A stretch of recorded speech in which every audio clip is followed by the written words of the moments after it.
पंजाब और खैबर पख्तूनख्वा में इंतखाबात की तारीख से मुताल्लिक अज़खुद नोटिस का फैसला आ गया है और इस फैसले ने सियासी बहस को सुलझाने के बजाय एक और आईनी और कानूनी बहस को जन्म दे दिया है। चीफ जस्टिस उमरता बंदियाल ने आज जो फैसला लिखा है उसे 3-2 की अक्सरियत का फैसला करार दिया है, क्योंकि चीफ जस्टिस के फैसले से जस्टिस मुनीब अख्तर और जस्टिस मोहम्मद अली मजहर ने इत्तफाक किया है। लेकिन उसी बेंच में शामिल 2 जजेस जस्टिस मंसूर अली शाह और जस्टिस जमाल मंदूखेल ने इब्तिदाई समात में शामिल रहने वाले 2 जजेस जस्टिस याया अफरीदी और जस्टिस अतर मिनल्लाह के फैसले से इत्तफाक कर लिया है, जिसके बाद अब हुकूमत कह रही है कि यह फैसला 3-2 की अक्सरियत से नहीं बल्कि 4-3 की अक्सरियत से आया है। Chief justice उमरता Bandial, justice Munib Akhtar और जस्टिस मोहम्मद अली मजहर ने अक्सरियती फैसला तहरीर किया है और पंजाब में सदर की तरफ से इलेक्शन की तारीख के ऐलान को दुरुस्त तस्लीम किया है, जबकि खैबर पख्तूनख्वा में गवर्नर को इलेक्शन कमीशन से मुशावरत के बाद इंतखाबात की तारीख देने का हुक्म दे दिया है। मगर जस्टिस मंसूर अली शाह और जस्टिस जमाल मंदूखेल ने चीफ जस्टिस के अक्सरियती फैसले से इख्तिलाफ किया है और इब्तिदाई बेंच के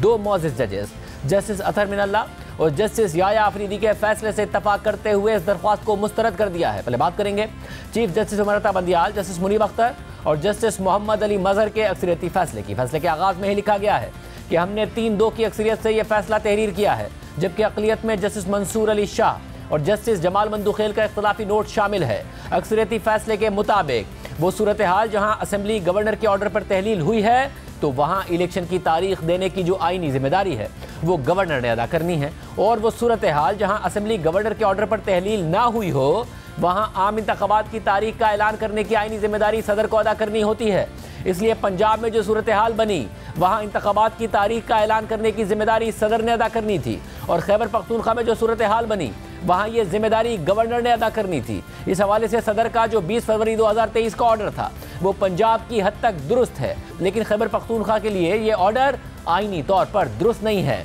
इसलिए खैबर पख्तूनख्वा में इसके इतलाक को मुस्तरद किया जाता है और गवर्नर खैबर पख्तूनख्वा ने सूबे में इंतखाबात की तारीख का ऐलान न करके अपनी आईनी जिम्मेदारी की खिलाफ वर्जी की है। अक्सरियती फैसले के मुताबिक ये भी करार दिया जाता है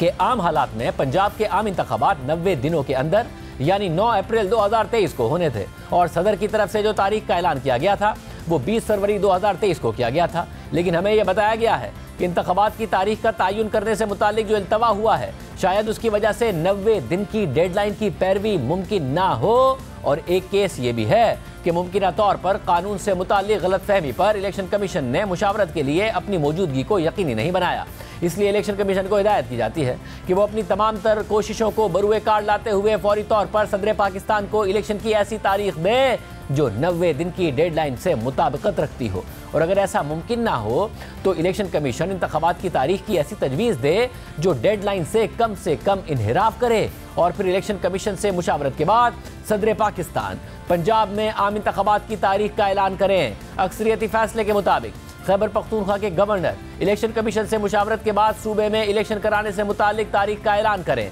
और ये वफाक की जिम्मेदारी है कि हर सूबे की हुकूमत आइन के मुताबिक चले। इस हवाले से कोई शुबा नहीं होना चाहिए कि वफाक की जिम्मेदारी में ये जिम्मेदारी भी शामिल है कि हर सूबे के आम इंतखाबात हों और उनके वक्त पर होने की राह हमवार की जाए। वफाक में और सूबे में मौजूद तमाम हुकूमती इदारों की यह जिम्मेदारी है कि वो इलेक्शन कमिश्नर और इलेक्शन कमीशन को अपना काम सर अंजाम देने में मदद फराहम करें। वफाक और बिलखुसूस वफाकी हुकूमत पाबंद है कि वो फौरी और हंगामी बुनियादों पर इलेक्शन कमीशन को वो तमाम सहूलियात फराहम करे जो इलेक्शन कराने के लिए ज़रूरी हैं, जिसमें अफरादी क़ुव्वत और सिक्योरिटी भी शामिल है। और ये सूबाई हुकूमतों की जिम्मेदारी है जो निगरां काबीना के तहत काम कर रही हैं कि वो मुतहर्रिक अंदाज में इलेक्शन कमीशन के तकाजे पर इसकी मदद करें। इन तमाम बातों के साथ अदालत अपने सामने लाए गए 3 मामलात को काबिल समात करार देकर निपटाती है। अब ये chief justice उमरता Bandial, justice Munib Akhtar और जस्टिस मोहम्मद अली मजहर का अक्सरियती फैसला था, जिसके बाद जस्टिस मंसूर अली शाह और जस्टिस जमाल मंदूखेल ने अक्सरियती फैसले से इख्तिलाफ करते हुए अपना इख्तिलाफी नोट लिखा है, और इस नोट के मुताबिक मौजूदा केस के हकाइक और हालात के तहत जो अज़खुद नोटिस की कार्रवाई की गई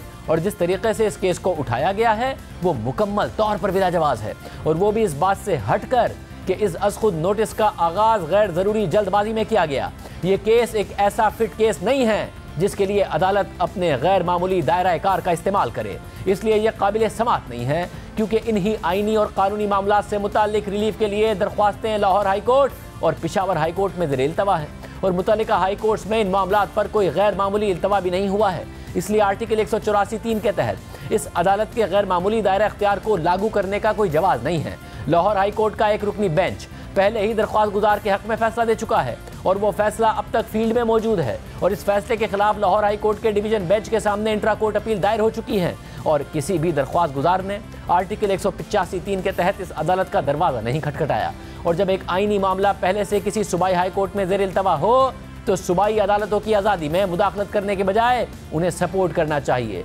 ताकि सूबाई खुद मुख्तारी मजबूत हो और हमें सूबाई अदालतों की खुद मुख्तारी को मजरू नहीं करना चाहिए। मुतालिका हाई कोर्ट्स में इन मामलात पर जो कार्रवाई चल रही थी उनमें कोई गैर मामूली इल्तवा नहीं था। अलबत्ता इस अदालत की मौजूदा कार्रवाई ने गैर ज़रूरी तौर पर हाई कोर्ट में होने वाली कार्रवाई को इल्तवा का शिकार बना दिया। लेकिन मामले की अहमियत को समझते हुए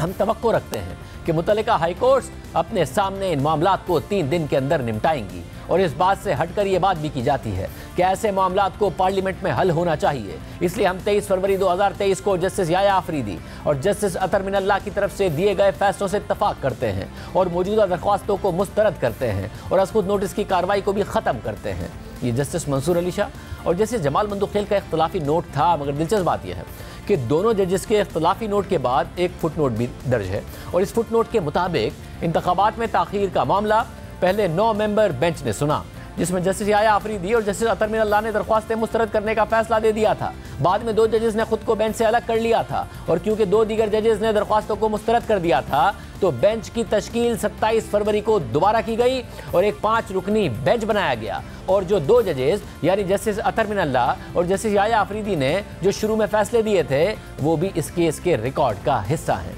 23 फरवरी को पहली समाअत हुई तो जस्टिस जमाल मंदूखेल ने खुद नोटिस लिए जाने पर तहफ़्फ़ुज़ात का इजहार किया था और अदालत में अपना नोट पढ़ा था। जस्टिस अतर मिनल्लाह और जस्टिस मंसूर अली शाह ने भी असेंबली की तहलील से मुतालिक सवालात उठाए थे। 27 फरवरी की सुबह तहरीरी हुक्मनामा आया तो उसमें justice Mansoor Ali Shah, justice Yahya Afridi, justice Jamal Mandokhel और जस्टिस अतर मिनल्लाह के इजाफी नोट्स शामिल थे जिनमें समाअत के नकात और तरीक़ाकार पर तहफ़्फ़ुज़ात का इजहार किया गया था। जस्टिस याया आफरीदी और जस्टिस अतर मिनल्लाह 27 और 28 फरवरी की समाअत में शामिल नहीं थे, लेकिन 23 और 24 फरवरी की समाअत में वो शामिल थे और उनके नोट्स भी 23 फरवरी के तहरीरी हुक्मनामे में शामिल थे। और आज जस्टिस मंसूर अली शाह और जस्टिस जमाल मंदूखेल ने जस्टिस याया आफरीदी और जस्टिस अतर मिनल्लाह की राय को रिकॉर्ड का हिस्सा बनाकर उससे इत्तफाक कर लिया है, मगर साथ ही फुटनोट में बेंच के दोबारा बनने की बात भी की है। मगर हुकूमत ने एक नई आईनी और कानूनी बहस छेड़ दी है। वफाकी वज़ीर कानून आज़म नज़ीर तारड़ और अटॉर्नी जनरल शहजाद अता इलाही ने कहा है कि यह 7 में से 3 जजेस का फैसला है और इस पर नजरसानी की कोई ज़रूरत नहीं है। 4-3 से फैसला आया है। 2 मोअज़्ज़ज़ जज साहबान ने कहा कि हम एग्री करते हैं जो फैसला 23 फरवरी को 2 दीगर अरकान जस्टिस याया आफरीदी साहब और जस्टिस अतर मिनल्लाह साहब ने तहरीर की है अपने नोट्स कि ये पिटीशंस मेंटेनेबल नहीं है, ये काबिल समाअत नहीं है। और साथ उन्होंने कहा कि हम ये भी समझते हैं कि वो जो 2 जज साहबान के फैसला जात हैं वो आज के इस फाइनल ऑर्डर का हिस्सा हैं। तो मेरे ख्याल में इसके बाद ना रिव्यू की ज़रूरत है ना फर्दर तशरीह की ज़रूरत है। 4-3 की वजह से ये मामला अब हाई कोर्ट से डिसाइड होगा। इस केस के रिकॉर्ड में 5 नहीं 7 मोअज़्ज़ज़ जज साहबान के फैसले मौजूद हैं। 2 मोअज़्ज़ज़ जज साहबान ने 23/2 को इन पिटिशंस को डिसमिस किया। आज 2 मोअज़्ज़ज़ जज साहबान ने फिर पिटिशन को डिसमिस किया। 4 मोअज़्ज़ज़ जज साहबान ने पिटिशन को डिसमिस किया। 3 मोअज़्ज़ज़ जज साहबान ने पिटिशन को मेंटेनेबल करार दिया। जबकि तहरीक इंसाफ के रहनुमा फवाद चौधरी ने कहा है कि अगर ये 9 रुकनी बेंच है तो ये 5-4 का फैसला है और अगर 5 रुकनी बेंच है तो 3-2 का फैसला है। डिसेंटिंग जज हैं वो ये कह रहे हैं कि जब हाई कोर्ट की जजमेंट आ चुकी है कि 90 दिनों में इलेक्शन होना है तो हमें ज़रूरत नहीं है। जो हमारा मौक़िफ़ है वो तो 5 जजेस ने तस्लीम किया है और ये 5-0 से ये जजमेंट हुई है कि 90 दिनों के अंदर इलेक्शन होने हैं। दूसरी तरफ वफाकी वज़ीर कानून आज़म नज़ीर तारड़ और वज़ीर दाखिला राना सनाउल्लाह ने पनामा केस की मिसाल दे दी। पनामा में याद कीजिए 5 जजेस का बेंच था। 2 ने कहा कि मियां नवाज शरीफ आज ही डिस्क्वालीफाइड है। 3 ने कहा कि नहीं हम अभी JIT बना रहे हैं और इसे सुनेंगे। और फिर फाइनली जब JIT रिपोर्ट आई तो वो फैसला मर्ज हो गया पिछले 2 जज साहबान का, तो 5-0 के साथ पनामा का फैसला आया। मियां नवाज शरीफ साहब के केस में 2 जजेस ने नाअहली का फैसला दिया था और 3 जजेस ने कहा था कि नहीं वो JIT बननी चाहिए। तो फिर 5 जजों ने नहीं सुना था उस केस को, 3 ने सुना था। वो तीनों जज साहबान थे, वो पहले 2 जज साहबान से जब मुतफिक हो गए तो वो फिर फैसला जो है वो कंसेंसस के साथ 5-0 का फैसला आया था।